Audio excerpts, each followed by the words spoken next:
Nous allons parler cancer de la peau, de dépistage, d'intelligence artificielle, d'imagerie dermoscopique et de seniors avec Bernard Fertil qui est le président d'Anapix Médical. Bonjour. Bonjour. Peut-être vous présenter si vous souhaitez ce parcours, je pense qu'il est intéressant, et après présenter ce que vous faites. Et après, on va parler de cancer de la peau, de tout ce que j'ai dit. Ok, très bien. Je vous remercie de me donner la possibilité un peu de parler de choses qui me tiennent à cœur. Je suis Bernard Fertil, ancien directeur de recherche au CNRS. Et durant ma carrière, je me suis intéressé à l'imagerie médicale et l'intelligence artificielle. L'intelligence artificielle étant vue comme un moyen d'aider à l'analyse et au diagnostic des images. Et depuis une quinzaine d'années, je me suis focalisé sur l'imagerie de la peau, qui pose des problèmes très intéressants, et notamment dans un cas très précis du mélanome, dont on entend souvent parler. Le diagnostic est difficile à faire et malheureusement, il faut que ce diagnostic soit fait de manière précoce. Si le diagnostic est fait de manière précoce, on va faire l'exérèse, on enlève la lésion et on n'en parlera plus. Si le diagnostic est fait de manière tardive, la survie du patient peut être en question.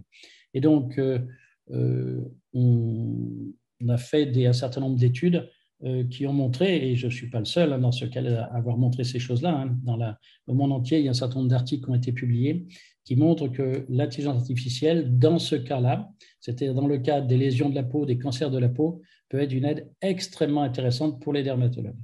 C'est-à-dire, en fait, l'intelligence artificielle va détecter des situations qu'à l'œil, on n'aurait pas pu détecter, si je comprends bien. Ou... Alors, on va dire qu'il y a des situations qui sont difficiles, même pour l'expert, même pour le dermatologue qui a l'habitude.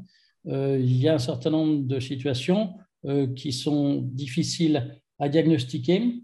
D'abord parce qu'effectivement, on s'intéresse à détecter une situation précoce, c'est-à-dire que les signes que le dermatologue a l'habitude de repérer sur une lésion ne sont pas nécessairement présents. Et où l'intelligence artificielle peut intervenir, c'est que, eh bien, on peut construire des bases d'images avec un grand nombre de lésions et pour lesquelles on connaît a posteriori le diagnostic. Et D'accord. donc, l'algorithme va, lui, extraire un certain nombre de caractéristiques qui ne sont pas forcément visibles a priori, notamment des combinaisons de caractéristiques. Ça, c'est des choses que le cerveau a du mal à faire.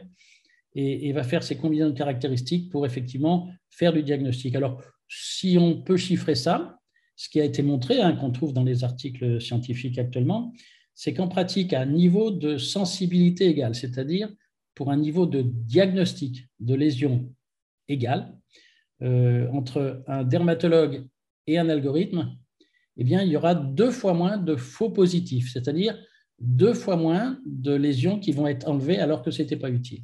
D'accord.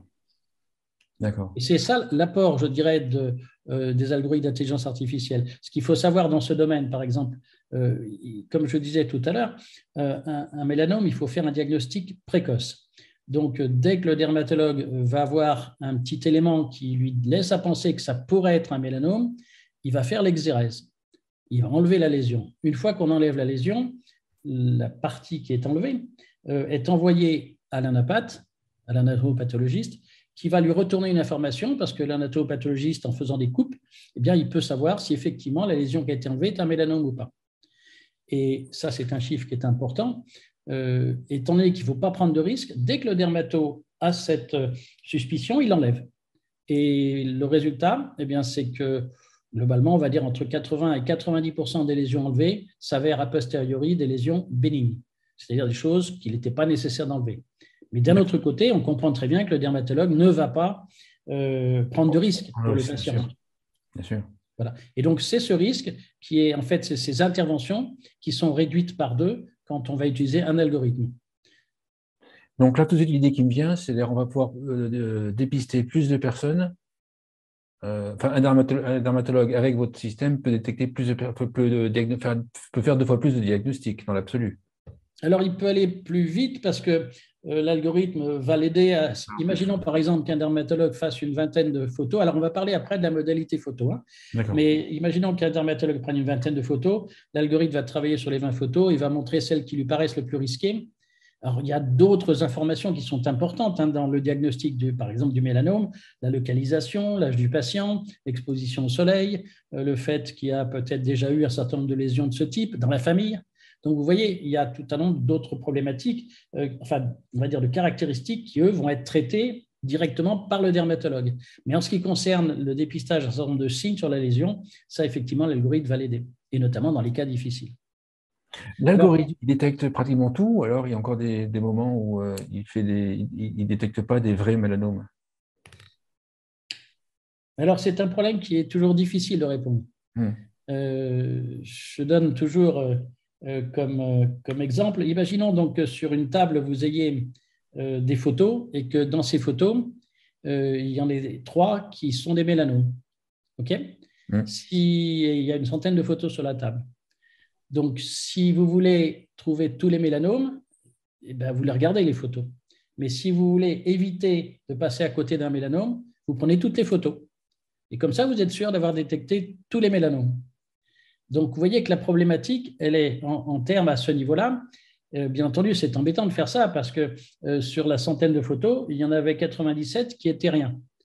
Sauf que globalement, j'ai une sensibilité, c'est ce qu'on appelle la sensibilité de 100%, puisque j'ai enlevé tous les mélanomes. Donc, il y a un problème d'équilibre à avoir entre les décisions que vous devez prendre sur les photos et l'efficacité du système. Et donc, ce n'est pas simple de répondre à votre question. C'est-à-dire que si moi, je suis dermatologue et que chaque fois que je vois une lésion, je dis on l'enlève, bah, effectivement, je vais avoir une efficacité de 100%. Mais je vais coûter un peu cher à la Sécu. Donc, il y a toujours un équilibre qui se passe. Et c'est à peu près la même chose avec un algorithme. L'algorithme, il est dans les mêmes situations, c'est-à-dire que ça se règle un algorithme. Et je vais vous donner l'exemple simple. Imaginez donc que vous êtes dermatologue et l'algorithme dit probabilité que c'est un mélanome, 20%. Qu'est-ce que vous allez faire? Vous n'allez pas faire courir le risque de 20% à un patient. Ah oui. Probabilité que c'est un mélanome, 2%. Vous voyez qu'à un moment, il va falloir avoir un seuil de décision. Ah oui, oui. Voilà. Et donc, c'est pour ça que je n'ai pas une réponse unique à votre question.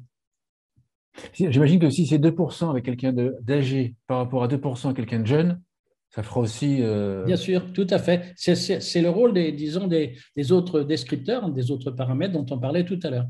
L'âge, la localisation, etc. etc. D'accord. Pourquoi c'est important d'éliminer les faux positifs? Je pensais qu'il y avait assez de professionnels de santé. Alors, moi, je parlais de faux négatifs. Hein. Oui.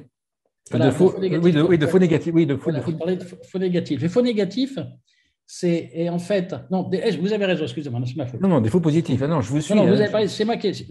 Erreur de ma part. Faux positifs. Faux positifs, hein, pour qu'on soit bien d'accord, les faux positifs… En fait, on enlève les mélanomes dans les faux positifs pour rien, c'est ça l'idée. Voilà, c'est ça, tout à fait. C'est un coût pour la sécurité sociale. Oui, alors il y a plein de raisons. Du temps au dermato, oui, en dehors du fait que c'est un coût pour la sécurité sociale, c'est aussi embêtant pour le patient. C'est du stress. Quelque part, on va lui faire un trou, plus le fait qu'il va falloir attendre le retour de l'anapathe, qui en général prend une semaine, et donc pas mal d'inquiétudes. Donc, de ce point de vue-là, c'est important, mais c'est aussi important, tout simplement, en termes d'activité inutile, quoi. Ça a le coût, hein, bien sûr, et le temps passé, etc. etc. Voilà. Alors, bon, c'est en gros, la problématique, elle est multiple. Et donc, ce qui fait qu'elle est multiple parce que les dermatologues sont saturés. En gros, vous avez des rendez-vous à 3 mois, 6 mois. Et comme je vous le disais tout à l'heure, en gros, on va dire que dans un cabinet d'un dermatologue qui fait de la clinique, entre un quart et un tiers des consultations, c'est pour l'examen des grains de beauté.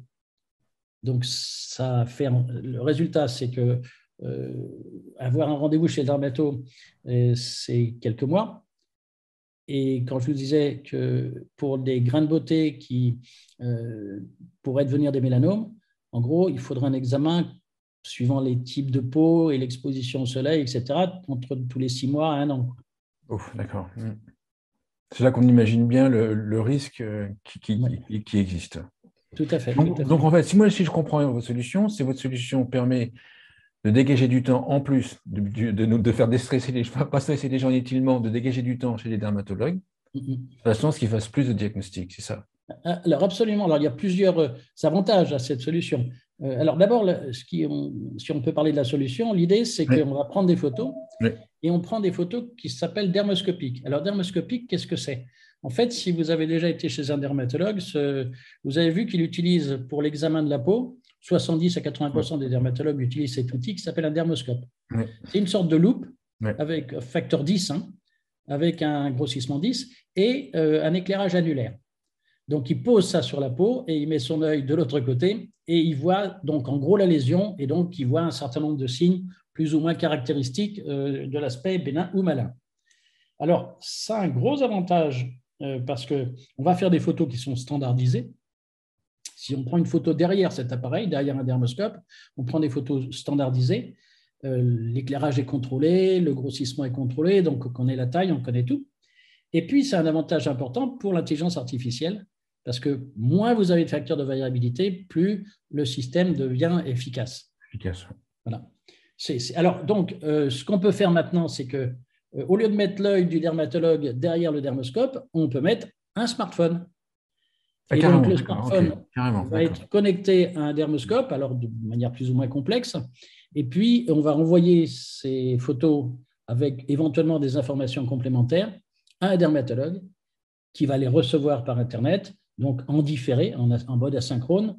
Eh bien, il va regarder tranquillement les données et puis il retournera l'information soit au patient, soit à l'organisme qui a pris la photo. Si on est dans un cadre de téléexpertise, on va avoir un médecin ou on va avoir un infirmier qui aura pris les photos. Oui, donc c'est pour qu'on comprenne bien, la prise des photos peut être faite dans un lieu A, le dermatologue peut être à distance, personne ne se déplace. Les photos sont prises, j'imagine, par une infirmière, enfin quelqu'un, quand même Oui, une profession médicale, quand même, oui, tout j'imagine. à fait, il vaut mieux, Voilà, effectivement, mais ce voilà. n'est pas une nécessité dans la mesure où, comme je disais tout à l'heure, le dermoscope en lui-même, l'appareil qui se fixe, c'est un objectif qui se fixe sur le smartphone, fait que les photos sont de qualité nécessairement. Bien sûr, il D'accord, suffit juste d'attendre que la mise au point se fasse. Mais par d'accord. contre, effectivement, dans le choix des lésions à photographier, Ah oui, ça va effectivement, il vaut mieux avoir un certain œil, quoi, un œil bien sûr. éduqué, on va dire. Donc les photos sont envoyées au dermatologue, qui lui, avec l'intelligence, votre système d'intelligence artificielle, va les analyser et Oui. renvoie son diagnostic, quoi. C'est ça. Donc, alors le diagnostic, en fait, c'est plutôt, je dirais, une décision, une attitude Hmm. que doit prendre la personne. C'est-à-dire que pour tout un tas de raisons qu'on imagine assez, c'est-à-dire qu'on ne va pas envoyer un document directement au patient en lui disant vous avez un mélanome, probabilité 80%, allez voir le dermatologue en présentiel pour qu'il vous l'enlève. Ce genre d'information ne va pas être aussi brutal. On le fait si c'est par exemple un médecin généraliste qui a pris les photos, ça c'est le dermatologue peut retourner cette information. Mais par contre, ça sera beaucoup plus nuancé pour, je dirais, un particulier qui recevrait ce document. On va lui suggérer d'aller voir rapidement un dermatologue. Et puis malgré D'accord. tout, on va quand même suivre un peu Oui. l'évolution Oui. du dossier. Et à ce moment-là, en fait, s'il appelle un dermatologue, là, c'est une urgence. Ah, tout à fait, tout à Voilà. Et fait. donc là, le dermatologue va le prendre, va avoir un élément pour accepter un C'est un patient. sésame, c'est un sésame. C'est-à-dire le C'est ça, d'accord, document, ok. un dermatologue a Oui, vu la hyper photo intéressant. Oui. et considère que il faut aller consulter, là, c'est un sésame qui vous ouvre la porte. Ah oui, d'accord, oui, c'est intéressant. Oui, oui. Le nombre de cancers de la peau augmente ou baisse? Et Alors, même quelques temps après, ça augmente énormément. Ça augmente, alors, je dirais, ça augmente globalement à cause, je dirais, il y a plusieurs facteurs hein, pour les ouais, cancers de la peau. L'exposition au soleil s'en est un. Le fait que les gens vivent de plus en plus longtemps s'en est un aussi, puisque l'accumulation, disons, je ne sais pas si, voilà, dans le cadre par exemple de la peau est constituée d'un certain nombre de cellules et par exemple, il y a des fibroblastes. Ces fibroblastes, c'est des cellules de soutien. Ces cellules, elles se multiplient un certain nombre de fois et c'est limité. C'est-à-dire qu'au bout d'un certain temps, c'est pour ça d'ailleurs que la peau est peut-être moins belle quand on a un certain âge, eh bien, les cellules ne se multiplient plus ou elles se transforment, c'est-à-dire il peut y avoir des erreurs au niveau de la recopie de l'ADN, et donc ces cellules peuvent devenir cancéreuses. Il y a différents types de cancers, certains augmentent avec l'âge et d'autres non. Et dans le cas des mélanomes, eh bien, effectivement, on voit que ça augmente avec l'âge. Il y a une évolution, alors c'est assez, pour vous donner quelques chiffres, en pratique, un dermatologue, il y a quelques années, pouvait voir, je dirais, 2 à 3 mélanomes par an. Maintenant, il peut en voir 2 à 3 par mois. Donc, c'est une augmentation assez importante. précision par rapport au même nombre de patients, il en détecte sur le même nombre de patients beaucoup Alors, plus. Oui, il y a quand même des cofacteurs, hein, c'est-à-dire que dans un chiffre comme ça, il faut aussi prendre en compte le fait qu'on fait beaucoup plus attention à sa peau, Ah oui, d'accord. Ah oui. effectivement, et un certain nombre d'autres informations de ce type, hein. Bien sûr, bien Donc, ce sûr. n'est pas aussi brutal quand même comme information, mais c'est quand même important, quoi. Donc la prévalence a tendance à augmenter, le nombre de personnes âgées a tendance à augmenter, on voit bien Voilà. où on va aller, et le nombre de dermatologues augmente aussi. Ah non, pardon, Non, le baisse. nombre de dermatologues, il diminue Baisse, c'est ça, malheureusement. voilà. C'est ça, Ça aurait voilà. été, J'essayais ça de le aurait été faire, mais bien. bon, je ne suis pas arrivé. Voilà, ok. Mm. Dermatologues, ils ont quel âge en moyenne? Ben, qu'on comprenne, pour ceux qui nous écoutent, qu'on comprenne l'enjeu, l'enjeu qu'il va y avoir les Bien. prochaines Oui, vous avez années. raison. Ben, l'âge moyen des dermatologues, c'est plutôt 55, 56, 57 ans. Donc, relativement près du départ à la retraite. Alors, ce qu'il faut savoir, c'est que les dermatologues, comme pas mal de médecins, vont pas partir nécessairement à 60 ou à 62 ans à la retraite, hein, comme c'est la Oui. problématique actuelle pour l'ensemble des gens. D'autant plus qu'il y a des possibilités, je dirais, pour eux de continuer à travailler alors qu'ils sont à la retraite. Et par exemple, dans un cas qui nous concerne directement, moi j'ai un certain nombre de dermatologues qui peuvent travailler avec nous et ça leur permet, dans des conditions, disons, pas trop contraignantes, puisqu'ils peuvent regarder les photos quand ils veulent. Et donc, c'est une activité qu'ils sont capables de continuer alors qu'ils ne vont plus recevoir des patients. Alors, je dirais, on voit bien, il y a des aspects, alors je vais peut-être entrer dans des aspects, disons, pratiques un peu difficiles. Globalement, aujourd'hui, beaucoup de médecins, quand ils vont travailler, de jeunes qui arrivent sur le marché du travail, jeunes médecins, ils sont un petit peu dissuadés par le fait qu'ils ont une partie administrative très très lourde actuellement et ça, c'est dans les 20 ou 30 dernières années, je veux dire, la tâche administrative qui a été attribuée aux médecins s'est alourdie considérablement. Ça peut leur prendre 20% de leur temps. Et donc, la partie médecine a été réduite d'autant. Et donc, ça veut dire aussi que dans les jeunes médecins, bien, ils ont tendance à rentrer dans des structures où ils n'auront pas ces aspects Oui, bien administratifs. sûr. Et c'est général pour les médecins, c'est bien sûr, ça s'applique aussi aux dermatologues. Et c'est, je dirais, une des raisons aussi qui fait que on va trouver relativement peu de médecins libéraux, hein, ils vont plutôt être dans un certain nombre de structures où un certain nombre de situations administratives sont prises en charge sans qu'ils aient besoin de s'en occuper.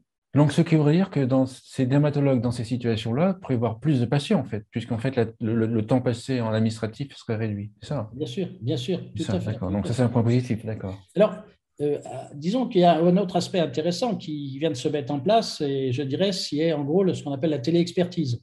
Hmm.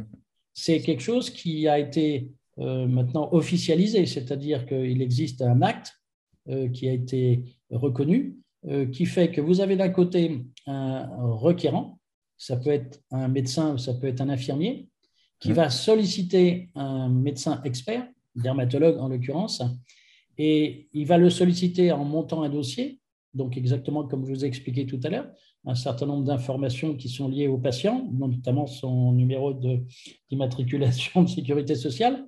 Et puis, ces informations, photos y comprises, sont envoyées au dermatologue et donc ça va être retourné au médecin requérant. On a d'un côté le médecin requérant, de l'autre côté le médecin requis.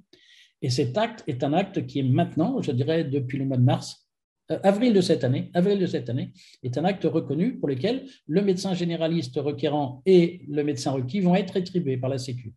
D'accord, d'accord, d'accord. Donc ça, c'est un bon plan parce que globalement, ça veut dire qu'à distance, quand vous êtes capable de monter un bon dossier, eh bien, vous allez pouvoir, disons, sans déplacer les patients, et donc ça concerne notamment les personnes âgées, bien entendu, vous allez pouvoir effectivement prendre un certain nombre de décisions concernant les lésions qui apparaissent et qu'on doit gérer, bien entendu.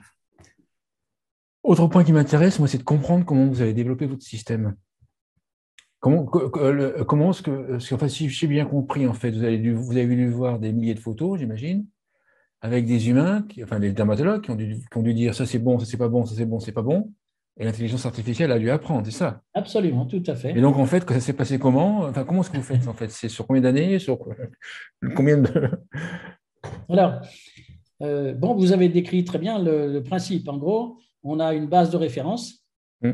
Ce sont des images, et dans le cas de l'imagerie de la peau, des images dermoscopiques. Comme je dis, c'est très bien calibré, Un peu comme quand vous avez, par exemple, derrière une machine de radiologue, bah, derrière, vous avez toutes les informations. Donc, vous savez dans quelles conditions elles étaient prises, etc. Vous avez une notion de taille, etc. Et donc, derrière un dermoscope, et donc un smartphone qui a utilisé le dermoscope, un objectif dermoscopique, et vous avez des images calibrées. Donc, ça, c'est la première chose.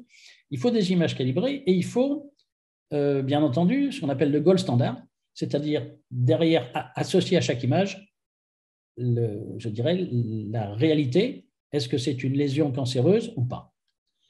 Alors, à une certaine époque, quand j'ai commencé, ce genre de choses, eh bien, les médecins, ils faisaient des diapos. Et des diapos, on a été les chercher et on les a scannés une par une. Donc, c'était une activité avec mes étudiants à une certaine époque. Ah oui, parce qu'en fait, il y avait la diapo plus le positif et plus le négatif. diagnostic Oui, c'est qui ça. est Ah oui. retourné et enregistré par le dermatologue Ah oui, bien sûr. quand il a le retour de l'anapathe. Ah oui, bien vu, oui. Voilà. Quand il n'a pas le retour de l'anapathe, en général, c'est qu'il n'a pas fait l'exérèse et donc il considère que la lésion est bénigne, donc il n'y a rien à faire. Parce qu'on a aussi besoin de ça. C'est-à-dire que si vous devez apprendre à un système, que ce soit un humain ou un système informatique, ce qu'est une chose donnée, il faut montrer la chose et aussi son contraire. Forcément, de manière à ce que ces différences, c'est ça qui va aider les systèmes. Donc, il faut constituer des bases d'images. Alors, il se trouve que ça, c'était quand j'ai commencé mon activité. Par la suite, c'est une problématique qui a été reconnue, c'est-à-dire le fait de construire des images et des bases d'images pour notamment faire de l'apprentissage des algorithmes. C'est même devenu un problème académique. C'est-à-dire que dans le monde entier, il y a des bases de données disponibles et les gens qui développent des algorithmes d'intelligence artificielle viennent tester leurs algorithmes sur ces bases de données. Il y a eu, par exemple, on avait participé il y a 7 ans, 7 ans, à une compétition. Il y avait une trentaine de laboratoires internationaux et on est fini troisième avec notre algorithme. Voilà. Alors, pour moi, ça veut dire que l'algorithme fonctionne, mais le fait d'être troisième ou dixième, pour moi, ça n'a pas beaucoup d'importance parce que, en gros, ces différences, elles se font sur des cas très spécifiques. Et dans la vraie vie, je veux dire, c'est des événements qui sont relativement rares. Donc, ce qui est important, c'est d'être capable de se positionner à un niveau, je dirais ce que je décrivais tout à l'heure, c'est-à-dire à un niveau équivalent ou meilleur que des dermatologues, dans les mêmes conditions. Une fois que vous avez fait l'algorithme, que vous l'avez testé sur une base d'images, alors ce qui est important aussi, c'est que on forme l'algorithme sur des images et on le teste sur d'autres. Pourquoi? Parce que l'algorithme, il est très puissant. Et donc, il est capable d'apprendre des images, non seulement voir les spécificités, mais il est capable de reconnaître les images par cœur, comme les humains d'ailleurs. J'ai un souvenir très fort à une certaine époque, quand justement on travaillait avec des diapos, et je sors devant un dermatologue avec lequel j'étais en relation, je lui sors une diapo, il voit la diapo, ah, c'est Madame Intel, c'était il y a 10 ans, et elle avait ceci, donc ça se retourne. L'habitude fait c'est l'habitude qui fait le diagnostic quelque part, qui fait l'opinion, c'est ça? Alors, c'est en fait le système, comme les humains sont capables, dans certains cas, d'apprendre les images par cœur. Par exemple, il y a un petit point noir dans un coin, c'est la seule image qui a ce point noir, donc il va dire je la connais puisque je connais la réponse. C'est pour ça que quand on forme un algorithme… quelque part, il court-circuite. Enfin, il court-circuite un peu la logique. Tout à fait.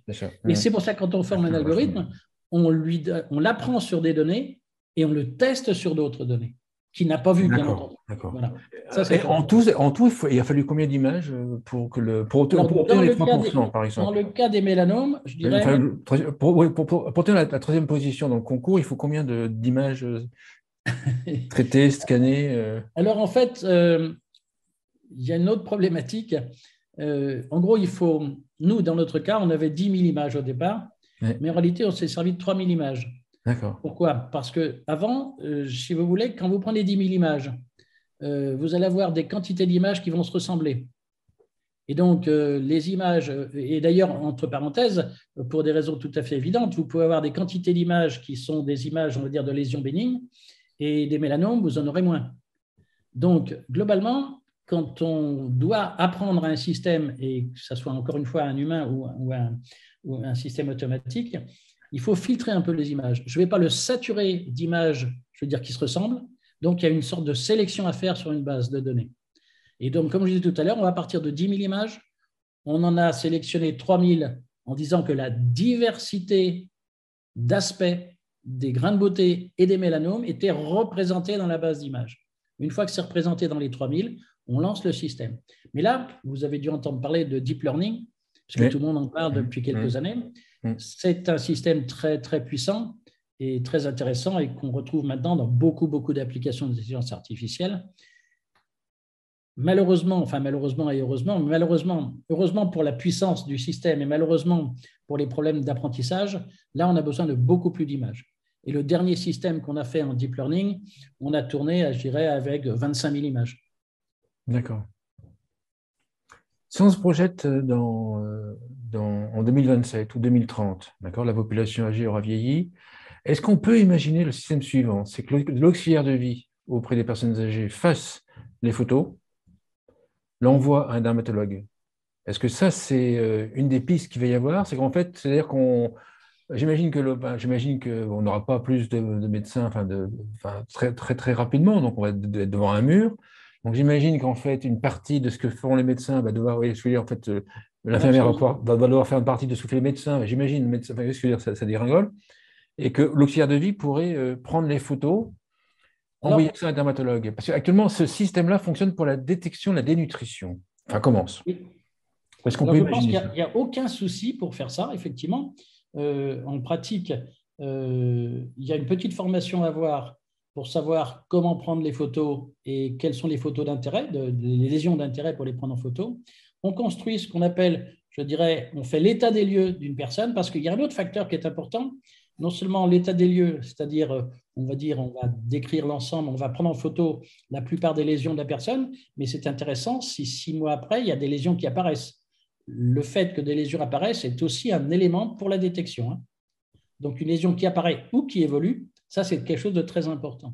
Donc, ça veut dire que quand on prend la photo, tout à l'heure, je vous ai dit, on va associer un certain nombre d'informations, comme l'âge du patient, etc. Une information importante qui est associée, c'est la localisation sur le corps de la lésion, de manière à ce que, d'une part, on puisse la retrouver, mais surtout que 6 mois ou 1 an après, on puisse avoir et comparer les photos pour voir s'il y a une évolution. Encore une fois, l'évolution est un des éléments importants du diagnostic. Donc, pour revenir à votre proposition, bien sûr, c'est des choses qui vont se faire. Et elles vont non seulement se faire, mais là, par exemple, je participe à une ANR, c'est-à-dire on va dire un financement de la recherche, un financement national de la recherche, qui constitue à essayer de développer ce que j'appellerais un photomaton de la peau. C'est-à-dire que vous entrez dans une sorte de machine qui va vous prendre en 2 ou 3 secondes. Qui scanne tout, en fait. La photo complète, c'est-à-dire mais en 3D de votre organisme, complète, de votre peau. Ouais. Et là, vous aurez le moyen de localiser toutes les lésions et de faire donc un diagnostic automatique, une aide pour le dermatologue, mais éventuellement un diagnostic automatique, ça va dépendre, je dirais, de ce qu'on verra par la suite. Mais en pratique, on dira au moins un inventaire des lésions qui sera fait. Et si vous rentrez 6 mois après dans la même machine, eh bien, il verra les différences, il verra l'évolution des lésions, etc. Et comme elles sont localisées sur le corps, et là, ce coup-ci, sur le corps en 3D, eh bien, à ce moment-là, il n'y a plus d'erreur particulière, c'est-à-dire qu'on peut vraiment suivre l'évolution. Donc ça peut se faire de manière automatique. Et s'il y a un certain nombre de lésions qui sont douteuses, eh bien, éventuellement, elles vont être envoyées au dermatologue. Donc ça, on sent bien que ça va être l'évolution, je dirais, de la technique. Ah oui, c'est fou ça. Ça en revient à votre solution, en fait. Vous en êtes où, en fait? Il y a un déploiement? Comment ça se passe? Oui, on est, bien sûr. Alors, il y a plusieurs, on a plusieurs déploiements. On en a un d'abord chez les dermatologues. Alors, directement, c'est un service pour les dermatologues, quand ils sont intéressés à prendre des photos, eh bien, ils ont leur smartphone, en général un smartphone qui est dédié, pas le smartphone personnel, un smartphone dédié, le dermoscope associé, et ils prennent les photos, et donc ils vont constituer leur photothèque dans le cadre des consultations régulières qu'ils ont. Ça fonctionne, et on a un certain nombre de dermatologues déjà qui sont sous contrat avec nous. Donc, le dermatologue, il est capable de prendre des photos, puis après de regarder, d'interroger votre système. Bien sûr, tout à fait. Tout à fait. En fait, non seulement il regarde, et là, si vous voulez, parce qu'aussi c'est en temps réel. C'est-à-dire qu'avec son smartphone, il prend les photos, et quand il retourne à son bureau, eh bien, il va avoir les photos en grand sur son écran.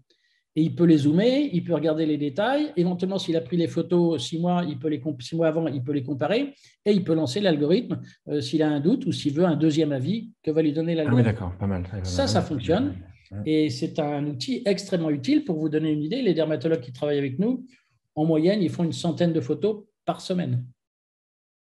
Donc, c'est des photos de la peau. Alors, dans ces photos-là, je dirais la moitié, ce sont des photos dermoscopiques.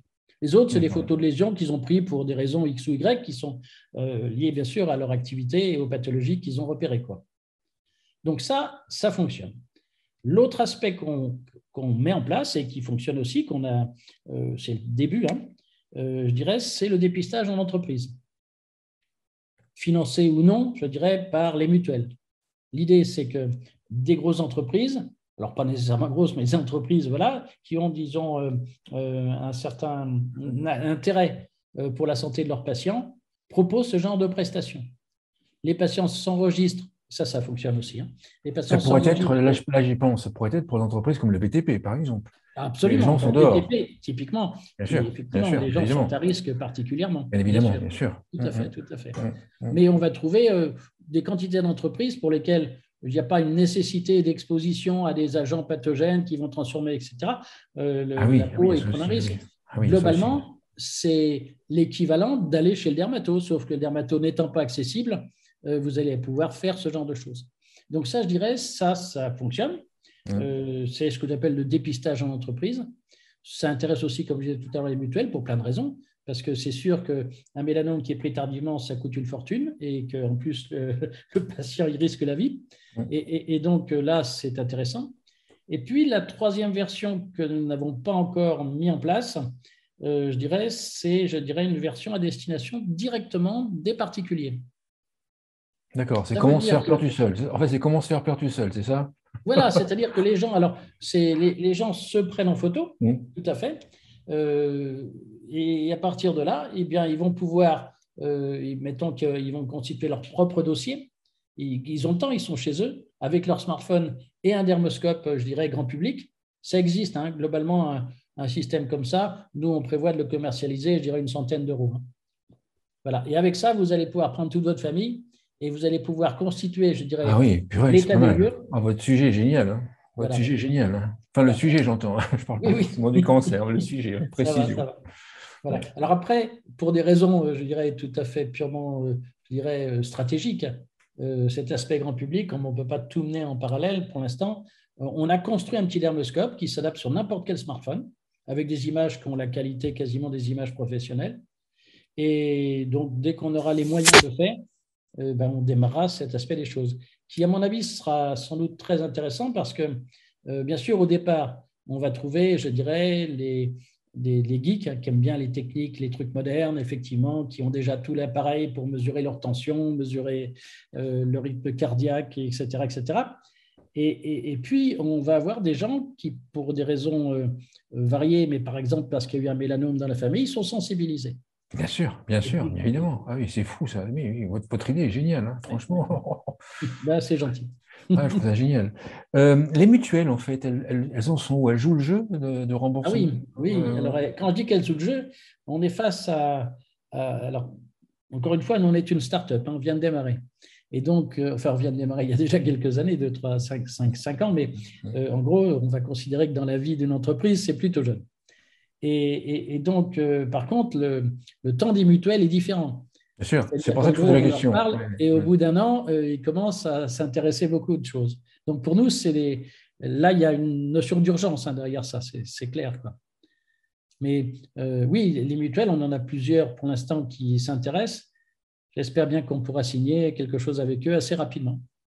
Et l'idée, c'est que ces mutuelles-là fassent la promotion de votre service, de dépistage auprès de leurs bénéficiaires. C'est ça l'idée, en fait, j'imagine. Tout à fait. Alors, il y a des mutuelles qui assurent aussi, il y a des compagnies d'assurance qui assurent aussi des entreprises. Donc, les mutuelles vont pouvoir éventuellement, elles ont plusieurs clients.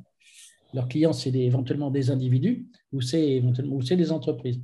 Et donc, à tous ces niveaux-là, les mutuelles sont intéressées, clairement. Et puis les mutuelles qui sont spécialisées sur les secteurs à risque, dans des environnements à risque, elles ont intérêt à jouer le jeu rapidement. Bien sûr. Oui, tout à Ah fait. oui, génial, génial, génial. Je pense qu'on a fait le tour des questions. Enfin, j'ai encore d'autres questions, mais le sujet est passionnant. Enfin, franchement, ben voilà. Une conclusion à l'émission? Une conclusion, voilà, ce que vous voulez. Une conclusion à l'émission, mais Oui. c'est là vous en ferez ce que vous voudrez, c'est que je vois que vous n'avez pas beaucoup de cheveux sur la tête, donc il faut protéger votre tête. Ah, vous savez qu'en fait, alors la bonne nouvelle, c'est que ma maman était au gars. C'est comme version allemande, hein, c'est carré, hein. Je n'ai jamais été mis au soleil quand j'étais jeune. D'accord, Pratiquement jamais. Et elle d'accord. m'a toujours dit faire attention, faire attention, faire attention. Donc en fait, il y a le stress, fais attention, d'accord? Mais n'empêche que maintenant, on remercie maman. Donc merci Ah ben maman, oui, si c'est tu sûr. écoutes. Et votre peau, elle a sans doute pas vieilli. Ma femme est dermatologue et très souvent, elle montre aux patients qui disent que ça ne les gêne pas de s'exposer au soleil. Elle leur montre une photo qui est très intéressante, qui est la photo d'un chauffeur routier qui a passé toute sa vie à conduire en ayant le bras à la portière et le Le bras à la visage. portière, ouais, c'est ça, oui, oui. Et le visage est incroyable. La partie au soleil est complètement vieillie avec des rides de partout. Et l'autre côté, il a 10 ou 15 ans de moins. Quand on Ouf, regarde cette c'est photo, fou, c'est c'est fou. très important, c'est très, très impressionnant. Donc, Alors, une question qui me vient. Est-ce qu'on peut dire que c'est comme Alzheimer? Parce qu'Alzheimer, si on vivait tous à 100 ans, 120 ans, l'idée serait de dire qu'on aurait tous Alzheimer. Et c'est qu'en fait, l'Alzheimer est calé quelque part, et qu'en fait, comme on vit plus longtemps, on traverse ces périodes. Est-ce qu'on peut dire ça sur le risque de... En fait, si je vis jusqu'à 120 ans, est-ce que je chope un mélanome que je n'aurais pas eu si je vis jusqu'à 80 ans? alors, euh, en gros, la multiplication cellulaire, c'est un phénomène qu'on retrouve à tous les âges de la vie. C'est-à-dire les cellules que vous avez, elles ont une durée de vie finie, plus ou moins courte, suivant l'endroit où elles se trouvent. Dans l'estomac, elles changent très très vite, elles sont renouvelées très très vite, et dans d'autres, sur la peau, un certain nombre, un risque, un rythme un petit peu différent. À chaque multiplication cellulaire, il y a un risque que l'ADN, l'ADN, c'est-à-dire les structures, hein, on va dire l'ADN, c'est le livre dans lequel il y a toute l'information pour que la cellule puisse fonctionner. Eh bien, il y a une réplication de ce livre et donc la possibilité d'une mutation. Et donc, à chaque mutation, effectivement, chaque fois que vous aurez une multiplication, ce risque eh bien, il se cumule. Et donc, plus on vieillit, plus on va avoir ce type de dégâts. C'est ce qui explique, bon, j'étais un peu rapide à ce niveau-là, bien sûr, c'est ce qui explique cette augmentation de la probabilité de faire des cancers avec l'âge, indépendamment du fait qu'il y a le soleil, exposition, etc., etc. Est-ce que ça va atteindre tout le monde? Pas forcément, pas forcément. Parce que pour plein de raisons, notamment par exemple, il y a des cellules quand il y aura des mutations, elles ne sont pas viables, et donc la cellule disparaît d'elle-même. Il y a des quantités de phénomènes qui font que on n'est pas égaux face à cette problématique. On n'est pas égaux. Et vous voyez bien, quand on a le vieillissement des gens, vous avez des gens qui vont être assez âgés et qui vont paraître jeunes. La peau est encore lisse. On n'est pas égaux. D'accord, on va rester là. Conclusion, belle conclusion. Et puis moi, je vais aller prendre rendez-vous chez un dermatose. Vous m'avez convaincu. Merci, merci Bernard Très bien. Fertil. Je rappelle que vous êtes président d'Anapix Médical. Merci beaucoup. Voilà. Allez, je vous souhaite une bonne soirée.